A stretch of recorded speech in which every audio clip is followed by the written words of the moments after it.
The gift of trash. In the grand expanse of the Galactic Council chamber, High Counselor Vex Dren's mandibles clicked in what passed for laughter among the Xylans. They actually believe they've earned a seat at the Galactic Council, he exclaimed, his voice echoing through the crystalline walls that surrounded us. I shifted uncomfortably in my ceremonial armor, watching the most powerful beings in the known universe mock our newest potential allies. As Admiral Kex Zalon of the 7th Frontier Fleet, I had spent enough time studying human history to feel a twinge of concern about underestimating them. But who was I to question the wisdom of the Council? "Order please," Supreme Chancellor NRA THX's crystalline voice cut through the chamber's acoustically perfect design.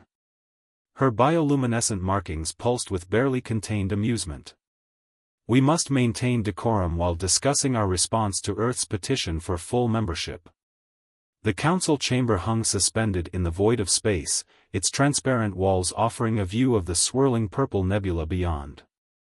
12 representatives of the most advanced civilizations in the galaxy sat around the quantum lock table, each one representing species that had mastered faster-than-light travel millennia before humans discovered fire. "Perhaps," rumbled Ambassador Krell from his methane bath, "we should offer them a gesture of goodwill." His massive gas-breathing form bubbled with excitement. "An excellent suggestion," High Counselor Dren replied. "Admiral Zalon, don't you have that decommissioned dreadnought taking up space in the Frontier Fleet salvage yard?" The stellar spear, my thorax tightened at the mention. It had been a formidable warship in its day 3 centuries ago, now it was little more than a floating hull of outdated tech and stripped components we'd been using for spare parts and training exercises. "Yes, High Counselor," I replied cautiously. "Though I must point out it's hardly operational." "Perfect," Chancellor THX interrupted, her markings flashing bright purple with delight. "We'll present it as a symbol of trust and cooperation. The humans will be so overcome by its sheer size that they'll never realize we're offloading our garbage." Laughter rippled through the chamber again, even the usually stoic hive mind of Sector 7 vibrated its neural network in appreciation of the joke. Admiral Drayan turned those unnerving compound eyes on me. "Prepare the vessel for transfer," he commanded. "Make it look presentable but don't waste resources making it functional. The humans barely understand gravitic propulsion, they won't know the difference between a functional quantum core and a decorative light display." I bowed my head, ignoring the uneasy feeling in my secondary stomach. "As you command, High Counselor, though perhaps we should consider." "Consider what?" Admiral Chancellor THX's voice carried a warning edge. "You're not going to suggest these primitives might actually do something with that ancient heap of metal?" The chamber fell silent as every council member turned to stare at me, their various sensory organs focused with predatory intensity. "No, Chancellor," I said carefully. "I simply meant to suggest we should consider adding some basic safety protocols for their own protection." Of course, this brought another round of laughter. "How thoughtful of you," Admiral Dren's mandibles clicked rapidly.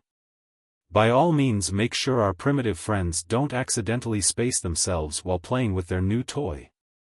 We wouldn't want to lose such an entertaining species so soon." The council spent another hour discussing details of the gift ceremony with the same patronizing tone they planned every aspect to maximize humanity's assumed awe while minimizing any chance they might glimpse our true contempt.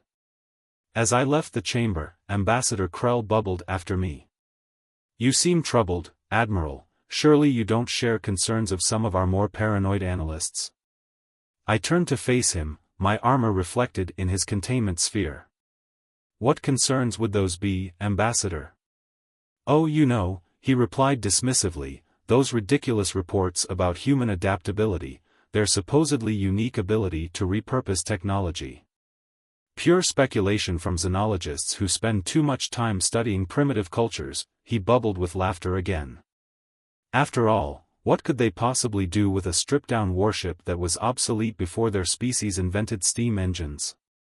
"Nothing," I replied smoothly. "Though there is that human phrase about one species trash." "Ah yes. Those quaint sayings," Krell's bubbles formed patterns of amusement. Do relay more during the ceremony, they'll add such a charming touch to our magnificent generosity. I watched him float away, wondering why I couldn't shake off that feeling we were making a terrible mistake. But surely the council knew best. After all, what's the worst that could happen? The handover ceremony took place in Earth's orbit with the hulking mass of stellar spear casting a shadow over proceedings. I stood on my command vessel's observation deck watching as the human delegation approached in their quaint chemical propulsion shuttle. Remarkable that they made it here without blowing themselves up, Commander Yix remarked beside me, her antenna twitching with barely concealed disdain. Those engines look like they were cobbled together from spare parts, she added. That shuttle was built to be practical, not pretty, I noted, but my subordinate had already turned away to coordinate ceremonial light displays. We'd spent more energy on presentation than on preparing that decrepit warship for transfer. The human shuttle docked with surprisingly smooth precision. Their delegation emerged through an airlock, 5 figures in sleek pressure suits that looked far more advanced than anything we'd seen in their public databases. The first warning sign, if only I'd paid attention, came when lead engineer Miranda Nash removed her helmet revealing copper-colored skin and sharp features. Her eyes darted around taking in details most species wouldn't notice. "Thank you for this generous opportunity," she said with an undertone that felt almost sarcastic. Surely not. These were primitives who still thought quantum entanglement was theoretical. "The stellar spear is one of our most storied vessels," I recited from our prepared speech, 3 centuries of distinguished service before its honorable decommissioning. "We can think of no better symbol of trust between our peoples." Nash's eyes narrowed slightly as she studied me intently. Behind her stood Dr. Marcus Chen, a tall male with dark skin and quick eyes who was openly examining our tech with unsettling intensity. "Would you care for a tour?" I offered magnanimously, though I should warn them many systems had been powered down for safety reasons. "Oh, we'd love a tour," Nash replied with a smile that reminded me uncomfortably of a Vurian hunting cat. "Particularly the quantum core housing, for safety reasons of course." I hesitated. After all, the quantum core was nothing but a gutted shell stripped long ago of anything useful. Centuries ago we'd installed pretty lights to make it look impressive. "Perhaps we should start with the bridge," I suggested quickly, trying to divert attention from something so crucial while hoping they wouldn't notice how empty it really was. The handover ceremony. The atmosphere in the observation deck of the Zillion command vessel was electric as we awaited the arrival of the human delegation. I stood beside Commander Yix, her antennae twitching with barely contained disdain as she observed the approaching shuttle. "Remarkable that they made it here without blowing themselves up," she remarked, her voice dripping with sarcasm. The shuttle, a compact vessel powered by chemical propulsion, docked with surprising precision. I couldn't help but admire the humans' determination to reach us, even if their technology seemed cobbled together from spare parts. "That shuttle was built to be practical, not pretty," I noted, trying to defend their engineering choices. "Practicality is one thing," Yix replied, her voice laced with skepticism.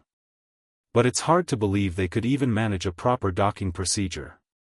As the airlock hissed open, 5 figures emerged from the shuttle, clad in sleek pressure suits that looked far more advanced than anything we had seen in their public databases. My heart raced as I prepared to greet them, knowing that this moment was crucial for our relationship with humanity. "Welcome aboard the Zillion command vessel Victory's Light," I announced through the universal translator. "I am Admiral Kex Zalon, representing the Galactic Council." The leader of the human delegation removed her helmet, revealing copper-colored skin and sharp features. "I am Lead Engineer Miranda Nash from United Earth Space Command," she said, her eyes darting around the chamber with an intensity that made me uneasy. There was something calculating in her gaze, something that suggested she was already evaluating our technology. "Thank you for this generous opportunity," she continued, a hint of sarcasm lacing her words. Surely not. These were primitives who still thought quantum entanglement was theoretical. "The stellar spear is one of our most storied vessels," I recited from our prepared speech, 3 centuries of distinguished service before its honorable decommissioning. We can think of no better symbol of trust between our peoples. Nash's eyes narrowed slightly as she studied me intently. Behind her stood Dr. Marcus Chen, a tall male with dark skin and quick eyes who was openly examining our tech with unsettling intensity. His name tag read Systems Integration. "Would you care for a tour?" I offered magnanimously, though I should warn them many systems had been powered down for safety reasons. "Oh, we'd love a tour," Nash replied with a smile that reminded me uncomfortably of a Virian hunting cat. "Particularly the quantum core housing, for safety reasons of course," Dr. Chen interjected smoothly. I hesitated. After all, the quantum core was nothing but a gutted shell stripped long ago of anything useful. Centuries ago we'd installed pretty lights to make it look impressive. "Perhaps we should start with the bridge," I suggested quickly, trying to divert attention from something so crucial while hoping they wouldn't notice how empty it really was. As we made our way through the ship, I couldn't shake off the feeling that something was off. Nash and her team moved through our carefully choreographed celebration like predators evaluating prey. Their eyes constantly measured and assessed as they prepared to take possession of their gift. When we reached the quantum core chamber, Nash paused beside me. "Admiral, would you like to know what your council really gave us today?" I raised an eyebrow. "I'm sure I don't know what you mean." She leaned closer, her voice dropping to a whisper. "They gave us potential. And if there's one thing humans understand, it's how to take potential and turn it into power." I watched their shuttle detach carrying the first human crew aboard their new vessel. In the observation window's reflection, I saw Commander Yix smirking at what she assumed was the ultimate practical joke on a primitive species. But all I could think about was Nash's parting words and the hungry look in her eyes when she surveyed our worthless gift. The ceremony proceeded according to plan. However, my mind remained preoccupied with thoughts of Nash's confidence and what it might mean for our future interactions. As we exchanged pleasantries and formalities with the human delegation, I felt an unsettling sense of foreboding creeping into my thoughts. Once they had departed for their lunar shipyards with their new vessel in tow, Commander Yix turned to me with a satisfied expression. "We've given them nothing but an empty shell," she declared confidently. "They'll never understand how to utilize it." "You may be right," I replied cautiously. "But let's not underestimate them just yet." In the following days, reports from our surveillance drones indicated that humans were indeed conducting basic structural surveys on the stellar sphere at their lunar shipyards. While this seemed harmless enough at first glance, my instincts told me otherwise. "How cute that they think they can understand our engineering," Yix remarked during one morning briefing. "They're probably just burning out systems they don't understand," I noted dismissively but couldn't shake off my growing unease. As time passed and we continued monitoring their activities closely, it became increasingly clear that these humans were more resourceful than we had anticipated. Surveillance Report Day 30 after transfer, "The humans have moved the stellar sphere to their lunar shipyards," Commander Yix reported during our morning briefing. "They appear to be conducting basic structural surveys." "How cute that they think they can understand our engineering," I noted dismissively but couldn't shake off my growing unease. Surveillance Report Day 45 after transfer, "Admiral. You need to see this." Lieutenant Rax burst into my quarters breaking at least 3 protocols. "Our long-range scans are showing weird power fluctuations from the lunar shipyards." I studied the readings closely. Impossible. Those patterns looked almost like. "Increase monitoring," I ordered urgently and demanded all available data on human engineering capabilities. Surveillance Report Day 60 after transfer, "The Council Security Committee finally responded to my concerns," I reported back after receiving their dismissive reply about my paranoia regarding primitive humans becoming tiresome. "They're probably burning out systems they don't understand. Maintain standard surveillance levels only." I drafted and deleted 6 responses before sending a simple acknowledgement. They hadn't seen Nash's eyes when she recognized those Virian nodes.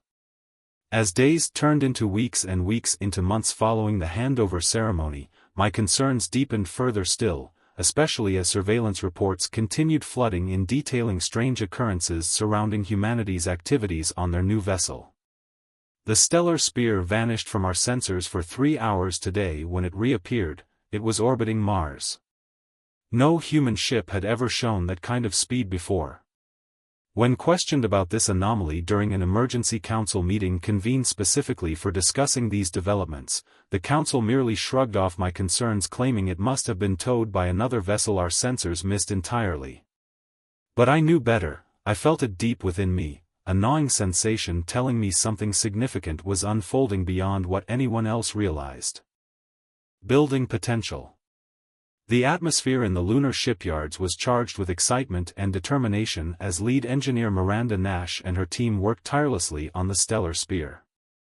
The once decommissioned warship, now a canvas for human ingenuity, had undergone a remarkable transformation in just a few months. What had been a hollow shell of outdated technology was rapidly evolving into something far more formidable. "We need to optimize the energy distribution," Nash instructed, her voice steady as she surveyed the bustling yard filled with engineers and technicians. "If we can harness the full potential of this quantum core, we'll have a significant advantage." Dr. Marcus Chen, her trusted colleague, nodded in agreement as he adjusted his scanning device to analyze the newly installed components. "The modifications we've made to the power conduits are already showing promising results. If we can stabilize the energy output, we could push the stellar spear beyond its original capabilities." "Let's not get ahead of ourselves," Nash cautioned, glancing around to ensure no one was eavesdropping. "We still need to test everything thoroughly before we even think about deploying it." The team had been working day and night, fueled by a mix of caffeine and adrenaline. Each member was acutely aware of the stakes. They were not just building a ship but crafting humanity's response to an alien threat that had underestimated them. "I still can't believe they just handed us this ship," one engineer remarked as he tightened bolts on a newly installed reactor module. "It's like they thought we wouldn't know what to do with it." "Exactly," Nash replied, her eyes gleaming with determination. "They think we're primitive, but they've given us an opportunity to prove them wrong." As the days turned into weeks, the modifications continued at an astonishing pace. Miranda and her team integrated advanced technology that had been developed on Earth over decades, technologies that were now being repurposed for their new warship. "This is incredible," Dr. Chen said one afternoon as he reviewed data from their latest tests. "We're achieving energy outputs that exceed anything we've seen before." "And we're just getting started," Nash replied with a grin. "Once we fully integrate the hybrid core, this ship will be capable of feats they never dreamed possible." The hybrid core was a groundbreaking innovation that combined human engineering with salvaged alien technology from the stellar spear. It allowed for unprecedented energy efficiency and output, making it a game-changer in their quest for superiority. "We should consider what this means for our strategic positioning," Nash continued, her tone shifting to seriousness. "If we can demonstrate our capabilities to the Galactic Council, we might secure our place among them rather than remaining at their mercy." "Agreed," Chen said thoughtfully. "But we need to be cautious. If they realize what we're doing before we're ready, they might retaliate." The tension in the lunar shipyards was palpable as rumors began to circulate about increased surveillance from alien forces. Reports indicated that Zillion drones were monitoring their activities closely, and there were whispers of discontent among council members regarding humanity's rapid advancements. "They're watching us," Nash said one evening as she reviewed security feeds from their perimeter sensors. "We need to step up our security protocols and ensure that no sensitive information leaks out." "I'll increase patrols around the yard," one technician offered, his brow furrowed with concern. "But what if they decide to take action?" "They won't," Nash replied confidently. "They think they've handed us trash. They have no idea what we're truly capable of." As the lunar shipyards buzzed with activity, Miranda's confidence grew stronger each day. She knew that humanity had always thrived under pressure. It was in their nature to adapt and innovate when faced with adversity. Let's run another round of tests on the hybrid core, she instructed her team one morning. I want to push it to its limits and see how it performs under stress. The engineers gathered eagerly around the console as Nash initiated the test sequence. Lights flickered on control panels while data streamed in from various sensors throughout the ship. Energy levels are stabilizing, Dr. Chen reported excitedly as he monitored readings on his tablet. Good. Let's ramp it up, Nash urged, her heart racing with anticipation. As they increased the energy output, alarms suddenly blared throughout the shipyard. What's happening? One engineer shouted over the noise. Shut it down. Shut it down, Nash yelled frantically as she rushed to stabilize the systems. But it was too late, the hybrid core surged with energy beyond anything they had anticipated, sending shockwaves through the shipyard. In space above Earth, Admiral Kex Zalon observed from his command vessel as Xilian drones hovered near the lunar shipyards. He felt a growing sense of unease. Every report indicated that humanity was making strides he could hardly comprehend. What are they doing down there? Zalon muttered under his breath as he studied surveillance feeds showing frantic activity among human engineers. He had dismissed earlier concerns about human adaptability as paranoia. After all, how could a species so young possibly grasp advanced technology? Yet here they were, seemingly turning an obsolete warship into something far more dangerous than any Xilian vessel had ever encountered. Increase monitoring levels, Zalon ordered sharply. I want constant updates on their progress. His officers scrambled to comply while Zalon's mind raced with possibilities. If humans could weaponize their newfound capabilities before he could intervene, it would spell disaster for his plans. Back at the lunar shipyards, Miranda Nash and her team worked tirelessly to regain control after their near catastrophe during testing. We need to recalibrate everything, she instructed urgently as engineers scrambled around her in a flurry of activity. Let's make sure this doesn't happen again. Dr. Chen nodded in agreement while reviewing data logs from their failed test run. We pushed too hard too fast, we need to find a balance between performance and safety. As they worked through troubleshooting procedures, Miranda felt an overwhelming sense of determination wash over her. This was not just about building a ship, it was about proving themselves against those who had underestimated them since day one. As weeks passed and tensions mounted between Xilian forces and humanity's burgeoning capabilities, Miranda knew that time was running out for them to make their mark on history.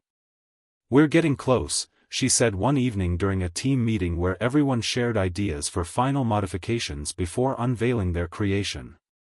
If we can perfect this hybrid core integration, Dr. Chen added enthusiastically, we'll have an edge no one could have predicted. Nash smiled at her team's enthusiasm but felt an undercurrent of anxiety creeping in. What if their efforts weren't enough? What if Zalon or his council decided humanity posed too great a threat? But deep down inside her heart burned fierce resolve. She would not let fear dictate their destiny. Rising tensions. The atmosphere in the lunar shipyards had shifted dramatically over the past few weeks. What had once been a bustling hub of activity filled with excitement and optimism now felt heavy with tension and uncertainty. Lead engineer Miranda Nash and her team had made remarkable progress on the stellar sphere, but with each passing day, the Xilian Council's unease grew more palpable. We need to accelerate our timeline, Nash said one afternoon as she gathered her team in the central control room. If we want to be ready before they realize what we're truly building, we can't afford any delays. Dr. Marcus Chen nodded in agreement, his brow furrowed with concern. The modifications are pushing the limits of our initial estimates. We need to ensure everything is stable before we proceed to the next phase. Stability is key, Nash replied, her voice firm. But we also need to demonstrate our capabilities to both the Council and our own people. If we can show them that we've transformed this ship into a viable weapon, it will change everything. The team worked tirelessly day and night, driven by a sense of urgency that had become all too familiar. They were not just building a ship, they were crafting humanity's response to an alien threat that had underestimated them since the beginning. Meanwhile, aboard the Zillion command vessel Victory's Light, Admiral Kex Zalon paced restlessly in his quarters, his mind racing with thoughts of humanity's rapid advancements. Despite his earlier dismissals of their capabilities, he could no longer ignore the unsettling reports flooding in from their surveillance drones. "Admiral," Commander Yix said as she entered his quarters, her antennae twitching with agitation. "We've received another report from our monitoring team at the lunar shipyards. The humans are conducting tests on their modifications, tests that exceed anything we anticipated." Zalon's heart sank as he processed her words. "What do you mean exceed?" "Their energy output is reaching levels that rival our active warships," Yix replied, her voice filled with disbelief. "They've replaced the quantum core entirely and are integrating new technology that we can't identify." "This isn't possible," Zalon muttered under his breath, trying to suppress a rising tide of panic. "They're still primitive. How could they achieve this?" "We may have underestimated them," Yix admitted reluctantly. "But we must act quickly before they can deploy whatever it is they're building." Back at the lunar shipyards, Miranda and her team were deep into their final preparations for the Stellar Spear's unveiling. They had successfully integrated the hybrid core and were now testing its full capabilities. "Let's run another round of simulations," Nash instructed her team as they gathered around the central console. "We need to ensure everything is functioning perfectly before we make any public demonstrations."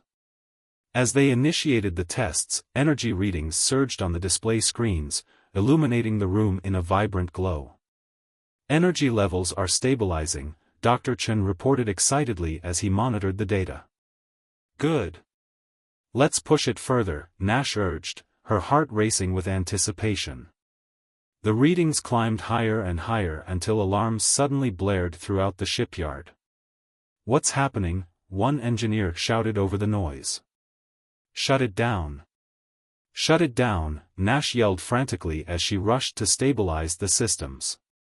But it was too late. The hybrid core surged with energy beyond anything they had anticipated, sending shockwaves through the shipyard and causing lights to flicker ominously. In space above Earth, Zalon watched from his command vessel as chaos erupted in the lunar shipyards below.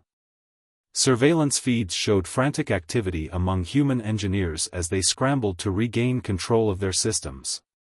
"What are they doing down there?" Zalon demanded angrily as he studied the footage on his display screen. "It appears they're experiencing some sort of malfunction," Yix replied hesitantly, trying to make sense of what was unfolding. "Malfunction? Or are they testing something?" Zalon snapped back, frustration mounting within him. He knew that humanity was resourceful. He had seen enough evidence of their adaptability to understand that they would find a way to turn this situation to their advantage, even if it meant risking their own safety. Back at the lunar shipyards, Miranda and her team worked tirelessly to regain control after their near catastrophe during testing. "We need to recalibrate everything," she instructed urgently as engineers scrambled around her in a flurry of activity. "Let's make sure this doesn't happen again." Dr. Chen nodded in agreement while reviewing data logs from their failed test run. "We pushed too hard too fast. We need to find a balance between performance and safety." As they worked through troubleshooting procedures, Miranda felt an overwhelming sense of determination wash over her. This was not just about building a ship, it was about proving themselves against those who had underestimated them since day one. The days turned into weeks as both sides prepared for an inevitable clash, each determined to prove their strength while grappling with uncertainty about what lay ahead. On one side stood humanity, a species fueled by creativity and resilience, while on the other loomed an alien empire determined to maintain its dominance amidst rising tensions between two worlds poised for confrontation. With each passing moment, both factions edged closer toward an explosive showdown that would determine not just their fates but perhaps reshape the very fabric of interstellar relations forevermore. As tensions escalated and preparations intensified on both sides, it became clear that this conflict would not only test their technological prowess but also challenge their understanding of each other's cultures and motivations. In the end, it would be humanity's creativity against alien authority, a battle not just for survival but for understanding in an ever-expanding universe where differences could either divide or unite civilizations across galaxies. The stage was set for an unprecedented confrontation between two worlds, one driven by fear and authority while the other thrived on creativity and resilience, each determined to prove their strength in ways neither could fully anticipate as tensions escalated toward an inevitable clash between civilizations. The unveiling. The tension in the Galactic Council chamber was palpable as the representatives gathered for an emergency meeting. Admiral Kex Zalon stood at the forefront, his mind racing with the implications of humanity's rapid advancements. The reports had been overwhelming, detailing how the humans had transformed the stellar spear from a mere shell into something far more formidable. "We cannot ignore this any longer," Zalon began, his voice steady but filled with urgency. "The humans have successfully integrated their own technology into the stellar spear, and we have no idea what they are truly capable of now." High Counselor Vex Dren, his mandibles clicking nervously, looked around the chamber. "What do you propose we do? We underestimated them once, we cannot afford to make that mistake again. We must gather intelligence on their capabilities," Zalon replied. "If they have indeed created a superweapon, we need to know how to counter it before it's too late." "And how do you propose we do that?" asked Ambassador Krell, his gaseous form bubbling with skepticism. "They've already shown themselves to be resourceful. Sending our ships into their territory could provoke them." "I suggest we deploy a covert surveillance team," Zalon proposed. "We can gather data without revealing our intentions. If they are as dangerous as we suspect, we need to be prepared for any eventuality." The council members murmured among themselves, weighing the risks and benefits of Zalon's plan. Finally, High Counselor Dren nodded slowly. "Very well, Admiral. You have our permission to proceed with your plan. But be cautious, we cannot afford another miscalculation." Back on Earth, lead engineer Miranda Nash and her team were buzzing with excitement as they prepared for the unveiling of their modified stellar spear. After months of hard work and sleepless nights, they were finally ready to demonstrate their creation to the world, and to the Zillion Council. "This is it," Nash said as she stood before her team in the lunar shipyards. "Today, we show everyone what humanity is capable of." Dr. Marcus Chen adjusted his glasses and smiled. "I can't believe how far we've come. From a decommissioned warship to a fully operational vessel capable of extraordinary feats." "Let's not get ahead of ourselves," Nash cautioned, her eyes scanning the bustling shipyard filled with engineers and technicians preparing for the demonstration. "We still need to ensure everything is functioning perfectly before we make any public displays." As they made final adjustments and checks on the stellar spear, Nash felt a mixture of pride and anxiety.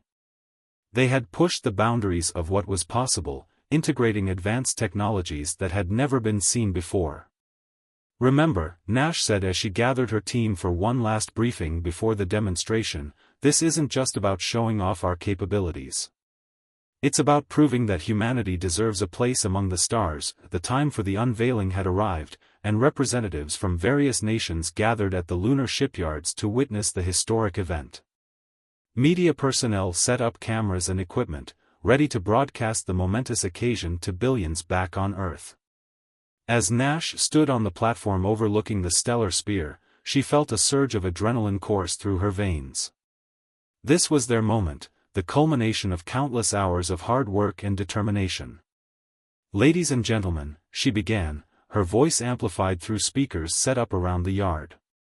"Today marks a new chapter in human history as we unveil our latest achievement, the stellar spear."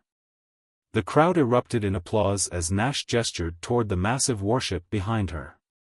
Its sleek design glinted under the bright lights, showcasing modifications that had transformed it into a formidable vessel.